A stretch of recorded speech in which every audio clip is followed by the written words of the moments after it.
My name is Colley Bailey, and I'm a realtor here in Fayetteville, Arkansas with Fathom Realty, and I'm here to provide you with your premium real estate experience.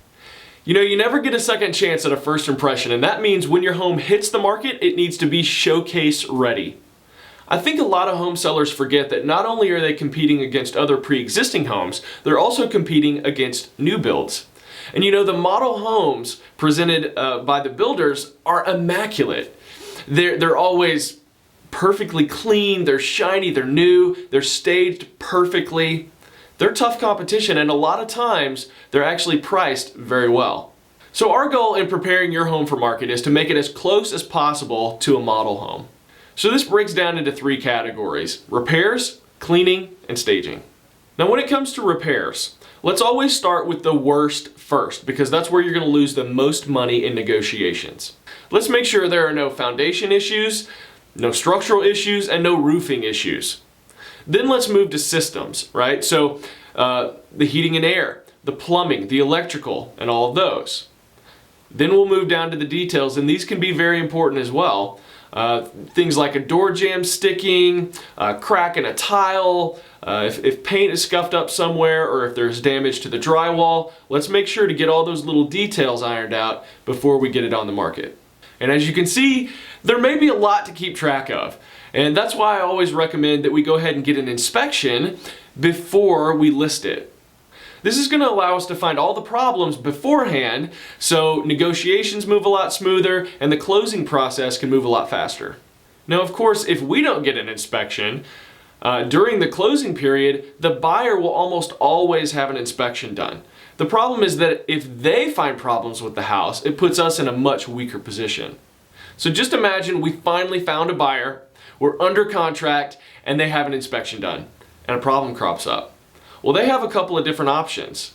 They may demand that we have the repairs done.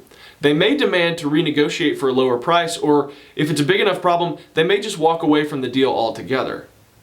And that's why having an inspection done on our end puts us in a much stronger position going into the sale. Now, the next crucial step is going to be deep cleaning the home.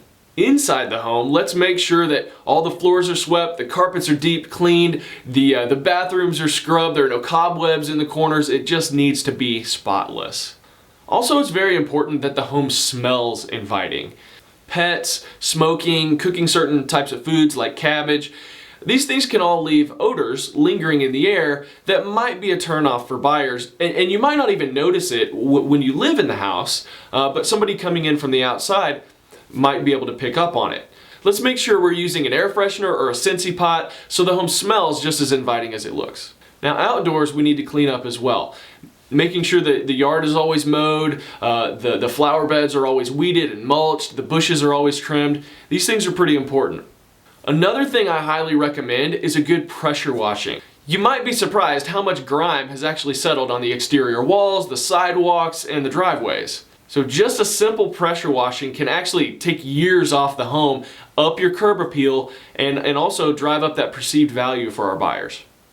Alright, so let's talk about the final step in getting a home showcase ready: staging. We'll be in one of two scenarios here. Either you're still living in the home with your furnishings, or you've moved out and we're dealing with pretty much a blank slate. And these two cases will require different approaches. But in either case, when selling your home, the goal is to get the buyers to see it as their home.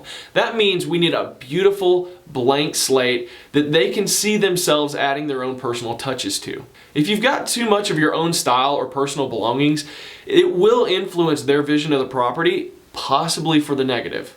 So the first step, if you're still living in the home, is to declutter.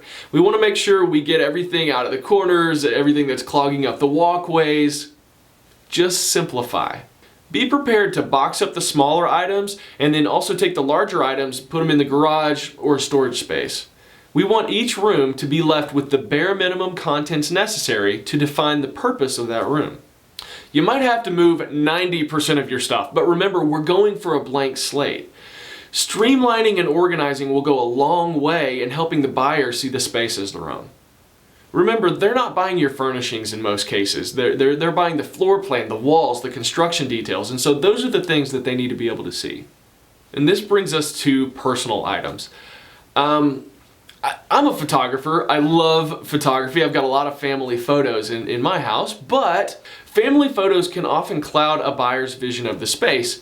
It's hard for them to imagine their family in the space when they're constantly being reminded that your family occupies it.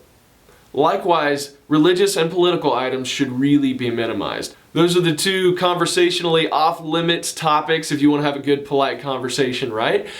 So, when we're opening up your home to the buyers, we might need to think in those terms as well. We don't want somebody to be having a political debate in their head while they're walking around your home. No, we want them to be falling in love with the home, and so we need to eliminate all those types of distractions.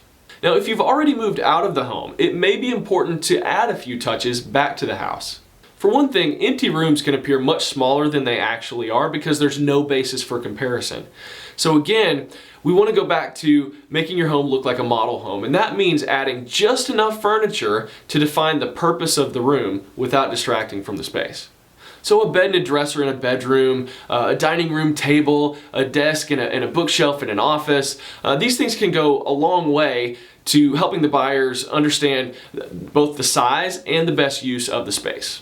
And of course, accent items like table settings, floor lamps, artwork, these can all add to the aesthetic as well.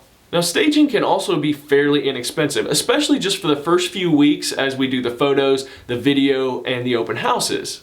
In fact, just a few $100s in staging can add tons of perceived value and might mean thousands of dollars to your bottom line. All right, so that's our plan for the in-person presentation. Fix it, clean it, stage it, and we can be a strong competitor in the marketplace, get it sold faster and for more money.